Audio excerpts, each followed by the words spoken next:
My lords, ladies and gentlemen, hello and welcome back to Transport Fever 2 and the land of the free series in the United States of America. Today's episode sees us beginning proceedings at the Grand Central Terminal in New York City. We see our stopping service there just about to depart, as it does so just now, and the arrival of one of our express trains into New York City. In the background we can see the ever-growing and ever-so-dominant skyline that is Brooklyn, and off to the right we can see the bridge that I did between episodes, and I've mentioned, I think it was in the previous episode, which is it's carrying our passenger trains across the river onwards down towards Trenton, Philadelphia, Baltimore and Washington DC. So we're starting in New York City because there was a really helpful comment, a really good comment actually, on one of the previous episodes, and it concerns the stopping service that we have, the Amtrak Northeast. Now this never occurred to me, and it should have done really, but there you go. The suggestion was, why not have electrified trains on the stopping service? The reason being, they have far greater acceleration off of the mark from a standing start, and given that the stopping service calls at quite a few stations along its route from Boston to Washington DC, it would make sense if, due to the frequent starting and stopping of the locomotive, that it was able to pick up its speed as quickly as possible when it does leave a station. And I thought that was a really, really good idea, and like I said, I'm not sure why it never occurred to me.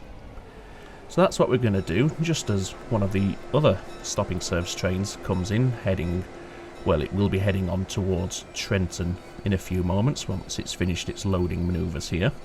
So let's bring up the UI, and given that we have the train right here, look at that, 5 million for that one stop, that's insane. Yes, if we go to manage vehicle, and we're going to select a handful this time, because what I'd like to do is do a few comparisons. So first of all, we're going to outfit the first train on the list with an electrified locomotive, and we did unlock the New Haven EP5. That was done between episodes during the outro, as I forgot to pause the date progression, so we've unlocked that. And which one would we want to use? Now, I want to be obviously mindful that we want it to be as fast as it possibly can be. So if we first of all try the PRR class GG1, as that has the top speed, and we'll see the speed comparison, or the acceleration comparison. Now obviously it's not getting as high a top speed as the existing diesel locomotives because it's limited to 99 miles per hour. And maybe if we add a double-headed, it's going to be expensive to run this. That's best part of £5 million just for the locomotives, but if we look at that, it does get up to speed pretty quickly. Now with the second one, we're going to try one of the different locos. Now I'd rather avoid the MILW because it's a little bit too slow, I think, 75 miles per hour. This one is probably within tolerance, 87. And what would that do? How's a comparison for its top speed there? Well, given it's only going to 87 and not to 99, I do think we're better with the PRR class GG1.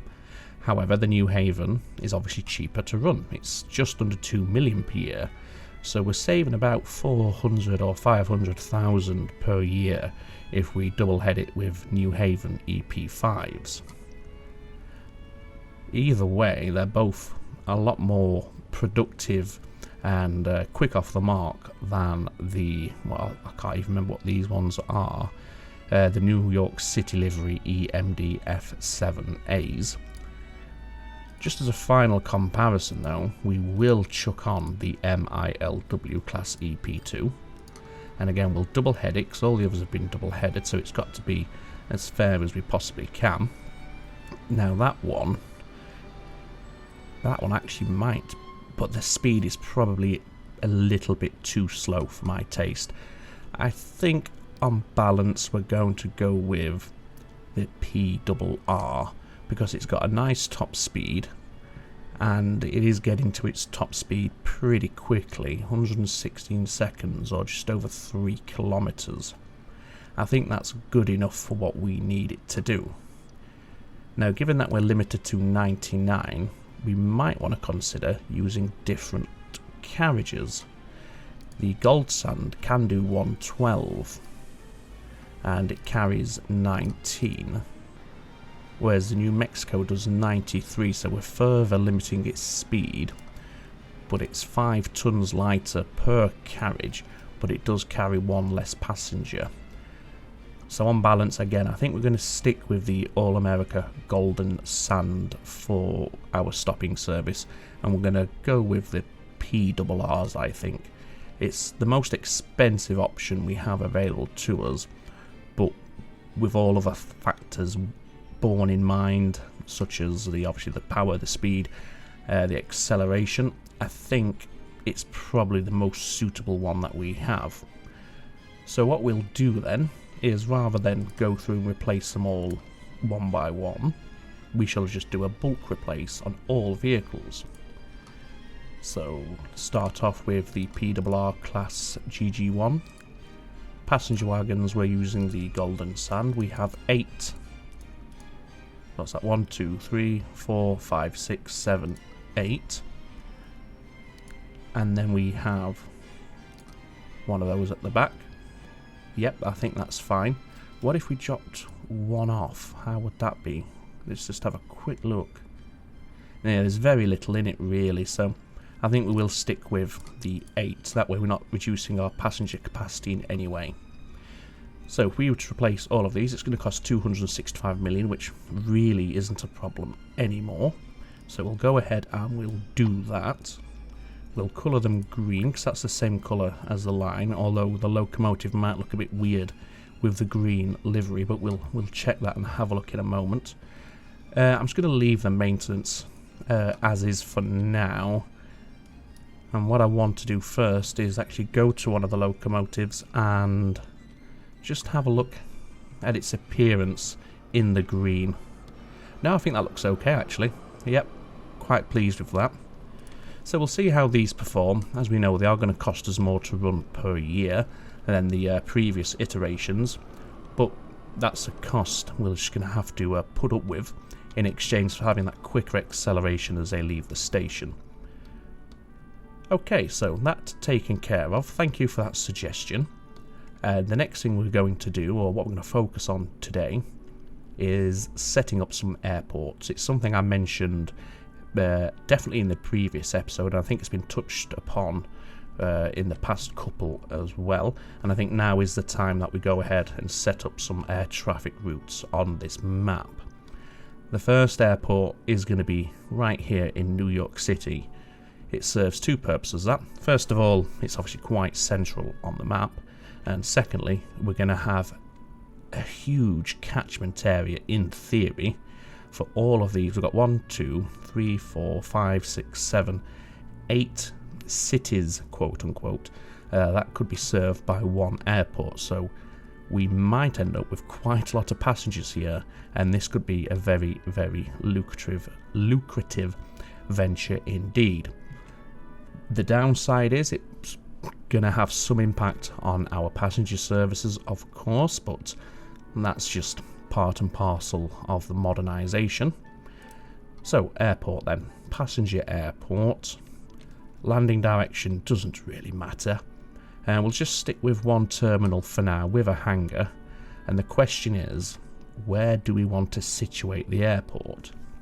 We want it to be reasonably close to this urbanised area, of course, but we also want to make sure we have enough space for the connecting mass transit systems to be linked in. Now we could have it over here, but then we'd have to run a whole new passenger line down into this area, which should be a little bit complicated, or we could have it up here. Again, if we want to just feed it by a small rail service, however, we're going to struggle, because here's Grand Central and if we have it over here, we're pretty much parallel with that, so the lines are going to be a little bit convoluted, a bit awkward to fit in.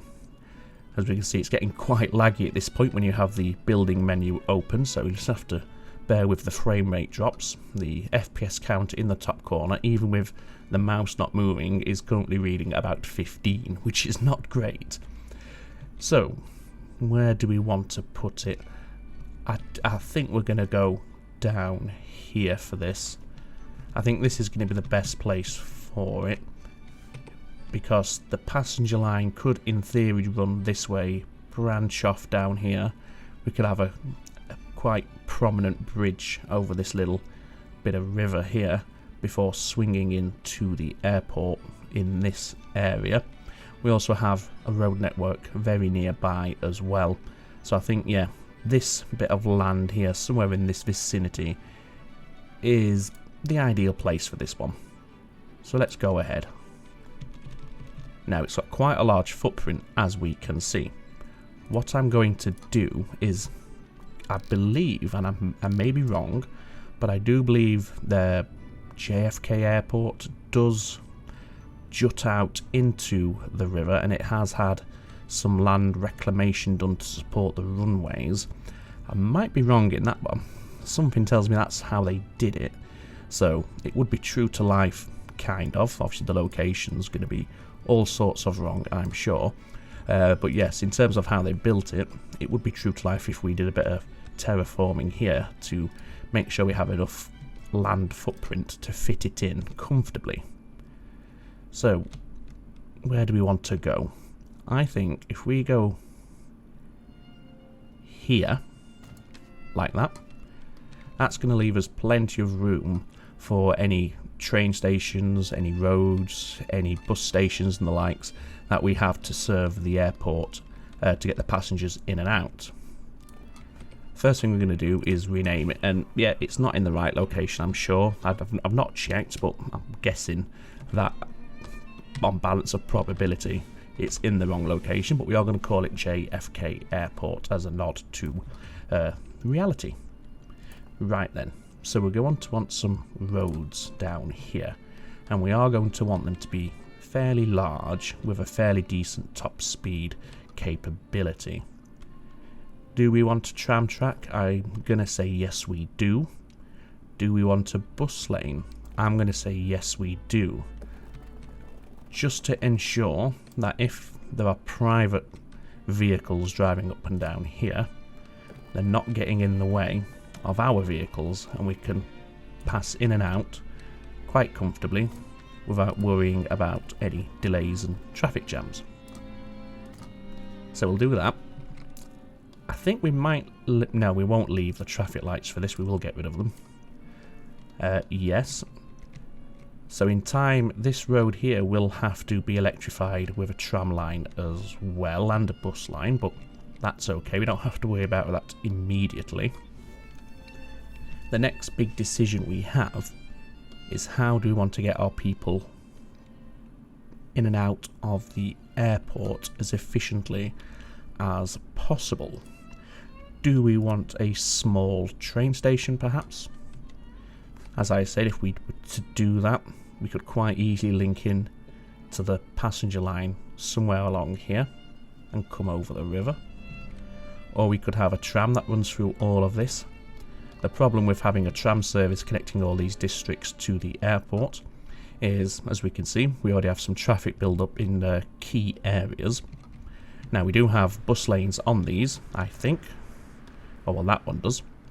So our trams, as we can see, and or buses of course, they can pass unhindered, so the traffic shouldn't affect them, but they may have issues when it comes to junctions. To start with, I think we'll go with a small rail system, like an LRT sort of system, or as best we can replicate in the game. We're not going to have huge platforms for this. We don't need huge platforms. And in terms of how many tracks we want, I think we might even just go with 2, at least for now. What I'm going to do first of all though is, because I don't want to eliminate the possibility of having some sort of tram and or bus system coming in here, we're going to build the bus station first of all, and then our rail station will link into the bus station, which links into the train station, so all three will be interconnected. But it makes sense to me to have the bus station here, because then we don't have to worry about the rail lines intersecting the road services. Right, so let's just make this a little larger, because in theory this could prove to be quite a busy little station. I mean, I hope it does, because if it does, it means we have a lot of traffic at our airport, which is going to make us as much money as we can. So, yeah. We'll go with 4. Yeah, we'll go with 4 of those. 4 platforms.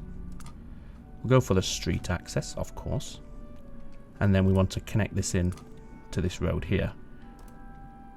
I think we'll go with the medium country road. So that is going to produce traffic lights, as we can see, but that's easy to deal with after the fact, so that's not a concern. There we go. So as we can see, it does link to the airport, and this will be JFK bus interchange, even though it might be trams. So that's that. The other thing we might want to consider is some passenger buildings, if we can fit them in nicely, and it looks like we can get a couple here and here, and that's just going to boost the waiting capacity of this station in case it does prove to be quite busy. I've noticed it's not parallel with the road at all, but I'm not going to redo it just for the sake of, you know, making it look neat. Right, so the station, the train station, if we have it there, does that link in? Yes. As we can see, everything is interconnected. And this will be JFK rail transfer. Right. So all that done, what we have to do now is get these lines into here somewhere.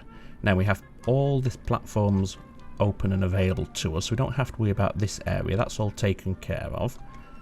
But we do have to get them in here somewhere. So let's start from this side. Do we have any signals down here? We have those there. We have nothing until this signal here. And I think what we will do is just chuck in a couple of signals just on the bridge on approach to this new junction that we're about to construct. And the way we're going to do it is after this bridge, we're going to come on over. Somebody's grumpy. We'll have a look at that now. What's your problem? Ah, we have our first... This is the first time this has happened in this series, and this is obviously because of the length of these trains now. So you, train number 84, you're blocked by train number... Which one are you? Ah, you're the stone train. And I'm guessing you're wanting to go down here, but you can't. Well, what we could do as a temporary fix is from here, make sure we've got catenary, which we do. We could have this come across like that, and that would sort that, because now this train can pass on through, and once he's passed through he can move, and then our oil train can also move. So quite easy to fix. And we'll leave that little extra bit of track in, so if we have any future snarl-ups like that, they can sort themselves out quite easily without any intervention. Okay, so back to the track. So yeah, what we're going to do now is obviously leave the main passenger line, and we'll want to be heading this way because we need to get into this station here. So if we go to about there, if we can get 75, that'll be a decent enough speed for this corner. The inner radius might be a little bit slower. Yeah, 74, that's fine. Now this is going to be a bit tight here, but to be honest with you, that's not too much of a concern because we are coming into the station anyway. Just going to get rid of these streets here just to make sure we have plenty of room for what we're about to do, which is construct our bridge. So if we keep you at that height, and I think this one will warrant a suspension bridge, because I think it would look quite, we'll get rid of that, quite impressive as backdrop. And then we want you to come down. You need to go back down to ground level. So in fact what we'll do is we'll have you go here, but staying at your current height. So it's a low bridge. The underside of the bridge is essentially submerged in the river, but that's okay. So this means our bridge is staying at the same height, and then as we leave the bridge we're going to have to shed off this elevation fairly quickly on our approach into the station, which is okay. And you know, that speed's pretty fantastic there. I think it was 98 miles per hour at the slowest point. We'll want a diamond, of course, so we can utilize both platforms straight away. There we go. And then we just want to put a couple of signals along here on the bridge. Now the trains that are running down here, they're not going to be massive and long, so we can squeeze our blocking in quite close to one another to ensure we have plenty of availability for the trains to get off of the main line and head off towards the airport. And I think that's going to work okay. We just use those signals for, in fact no we won't, in fact yes we will, because in theory, because we have a signal here for the LRT system, these trains coming in and out should have priority, and we can ensure that even further by setting this signal back, say to here, and making this whole block on the approach into New York longer for our mainline trains. Okay, so that's done. So what we can do now is set up a line from Grand Central into the JFK rail transfer. So let's go ahead and do that. We have spare platforms available, which is good to see. And we're going from there into the airport, so into there. You've gone for platform number 5, which should be an empty one. It is. If we change the colour of this, it's going to highlight it nicely. What colour do we want to use for this little shuttle service? Maybe that's turquoisey teal colour there. Work quite nicely. Yep. So that's all good. No problems with that. So this is going to be RP, and we're going to call it New York City JFK shuttle. Not shuttler, just shuttle. Brilliant. Right, let's get the train for this, and we are going to have to use the depot up at Worcester, which is fine. What do we want to use for this? Well, I think something like the M300 rail bus is going to be ideal. And 100 capacity is probably too much, but it does make it nice and quick. The acceleration is nice. Well, if we only get 2 to start with, this is definitely overkill for the early days of the airport, but what the heck.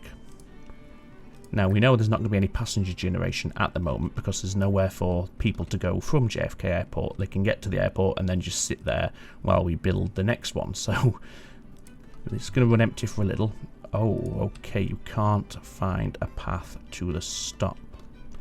I don't see why not. You should be able to reach New York Central without any problem. Let's see here. I wonder what's got... is it because you have to go in via Boston and that's confused you? I think it might be. However, what we can do to solve that is have a little branch line just for connection purposes, just to get the trains out of the depot. That comes off here. Speed is irrelevant for this. It is only used to get our trains onto where they need to be. And we'll keep you straight just for the overlap. And then we'll have you swing around like so. Which one is... so that's our express line. So if we put you onto In fact, we'll have you go across all the way to the express line, because we may end up doing something with that later on, what requires access, who knows. But if we do that, now you should have the access that you need. And what we can do as well, just to get you on your way when you hit this area, is put a couple of signals down here, like so, just to keep this clear for the Lakeshore Amtrak that we have running up here. So back to the depot. Now let's try this again, and hopefully you can do this without complaint. There we go. Perfect. Okay, so that's all taken care of. Where do we want our first, or well, it won't be our first other airport, our second airport to go? Worcester's got a decent population, so that's a consideration. Philadelphia is another option, or Washington, Baltimore is the final option we have. I think we'll go Washington, Baltimore, and what we're going to do, we're going to put it in this area here. So where we have this access road, we're going to get rid of that. There we go. And we shall squeeze it in. If we could squeeze it in between the rail lines and the road, all the better. Let's just see if we can. I think we should be able to. Yeah, it looks like we're going to be able to quite comfortably, in fact. And we'll have it this way around, like so. And this will be Dulles International. I believe that's the correct airport for Washington, D.C. Even though it's obviously serving Baltimore as well, but what the heck. Right, so now we need to repeat what we did in New York for this station, for this airport as well. So I'll get all that set up now. I'll just put a little cut in at this point because it's going to be much of a muchness as to what we did in New York City. So you're just going to see the same thing again. So we'll pick it back up once I've got all this taken care of, including the train station.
Okay, ladies and gentlemen, welcome back once again, and I've done all what I needed to do for the infrastructure for Dulles. We have the road connection like we did up at JFK, as well as the rail transfer, and I've gone ahead and connected these in to the stopping service line that runs between Washington DC and Baltimore.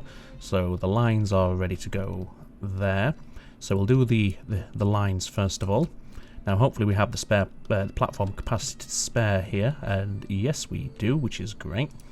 So we're going from Baltimore to Dulles rail transfer. Our colour for this one shall be a lime green, I think, to keep it distinct and different and separate.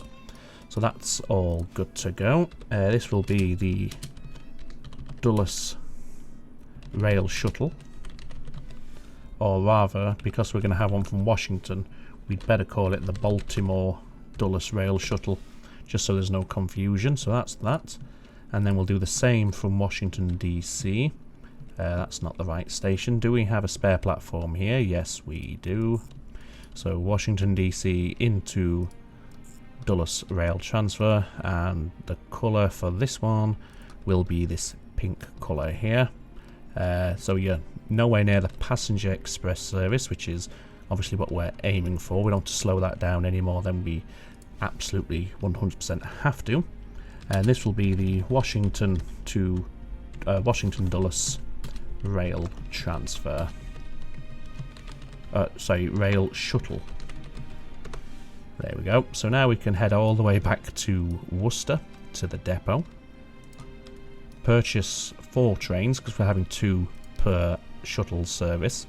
And we'll just go for exactly the same setup that we had with the JFK shuttle. So it'll be a 5 carriage train. We want 4 in total. 38.5 million for those 4, which is not a bad price at all. So the first 2 then are going to be coloured pink. Now it's going to take these a good old while to get down here, of course, but that's okay. And you're going on the Washington Dulles Rail Shuttle line. The latter 2 are going to be the lime green, and they're going on the Baltimore to Dulles Rail Shuttle. So at this point, the last thing we need to do is actually set up the air route. So we'll do that now. So we want to run from JFK Airport down to Dulles International. The colour for this line, let's have a nice dark deep blue. Yep. We shall use A for aeroplane, and this will be JFK to Dulles. Simple as that. We could go for the 3 symbol. What's that? I can't remember. The airport, the international airport code. Obviously, JFK is going to be JFK Dulles. I'm going to guess that's DLS. Once I get that confirmed, I will rename the air route to use the airport prefix code. Right, so that's the route setup. So now we can buy our very first set of aircraft. So passenger aircraft, obviously, and we may as well go for the biggest and the fastest that we have available, which is the Lockheed Super Constellation L1049. 2 of those, less than 10 million for 2 aircraft, not a bad price at all. Set the same colour, set them on the way. Okay, and I think that's a good place to end this episode. So what we'll do is we'll hop on board our aircraft. Obviously, there's no other choice for this one really. And we shall enjoy a flight over to Dulles International and back to JFK. So thank you very much for watching. I've really enjoyed this episode. I hope you did too. It was nice to take a break from the trucks and the trains and do something very different. So yeah, I hope you enjoyed that. And looking forward to the aircraft aspect of Transport Fever 2, an aspect that can be quite often overlooked, I find. So it's nice to see it get some love and attention here. But yeah, thank you very much for watching. Hope you enjoyed it. All that remains for me to say now is, as always, ladies and gentlemen, take very good care of yourselves. It's ta-ta for now.